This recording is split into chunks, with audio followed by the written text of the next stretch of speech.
Adolescence is a time when you're trying to find your feet. If you're a parent as well, you have to become a responsible adult at the same time, and that can be quite a challenge. For adolescents, it's normal for them to be quite impulsive. It's the way that their brain is developing at this stage of their life. These prefrontal parts of the brain, which are central to empathy, emotional regulation, so being able to calm yourself down, doesn't fully form until our mid-20s. We can see a kind of impulsivity which can give rise to problems. Babies need a parent who's consistent and reliable, is able to plan ahead, and those things are hard for teenagers. Some people have compared the adolescent brain as rather like a most amazing souped-up sports car with fantastic engine, excellent acceleration, just the brakes don't work yet. So this is a really vulnerable period, I think. There is stigma around teenage parenthood, and unfairly so, because I've never met a young parent who doesn't want to do the very best for their child. I told my sister first, and she was like in shock, and she was horrible to me. She was so horrible. Very mixed reactions. Not all of them were good. In fact, a lot of them weren't very positive reactions.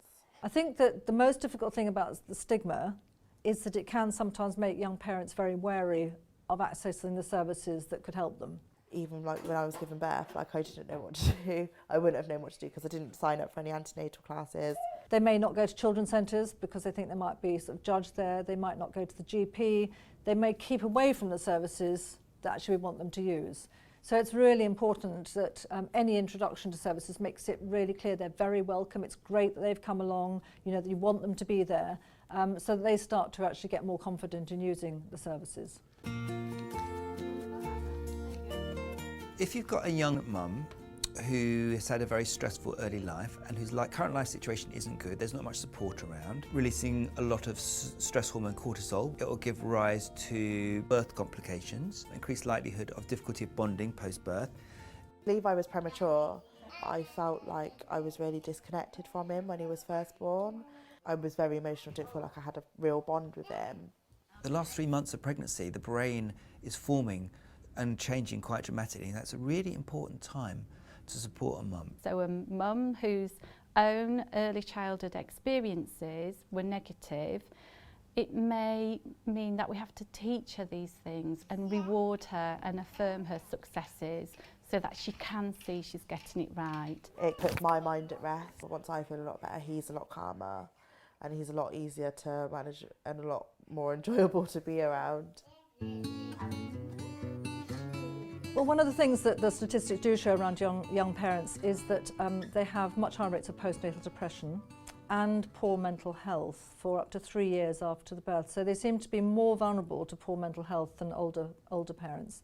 And that's going to have a really serious impact on how they feel about themselves and their attachment to the baby, so both antenatally and postnatally. Sometimes maybe a client thinks they're going to have this innate sense of love and it doesn't come naturally. And I know that, you know, the family nurses do talk a lot about understanding of love and emotion and that kind of thing with the young parent, which can be very difficult for the young parent sometimes if they haven't had that experience. For some clients actually that can be scary, that they do absolutely love this baby.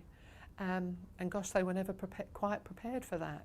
But with the support that they get from the family nurse, it can really change their lives. And I've spoken to young parents who say for the first time they feel they've had a real focus in their life, and actually it's given them the real incentive to get the qualifications that they never really thought they were going to be bothered about, so that they can get a job, so they can look after their families. So it can be a really positive thing for a lot of young parents.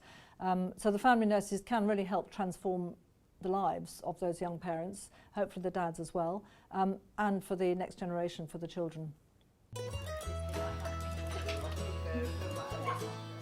I think it's made a massive difference to his development. I don't know what I would have done without having Mary there. I really don't. I see on my calendar that Bronwyn's coming today and it just puts a smile on my face. It's excellent and I'd recommend it to anybody. Because I was only young, everyone was like, oh, you're not going to be able to cope. Now my family, do you know, are really proud of me because I've come such a long way. The fact that they didn't think I'd be able to do it, and now I have done it. I feel like I've matured more and grown up at that. Yeah.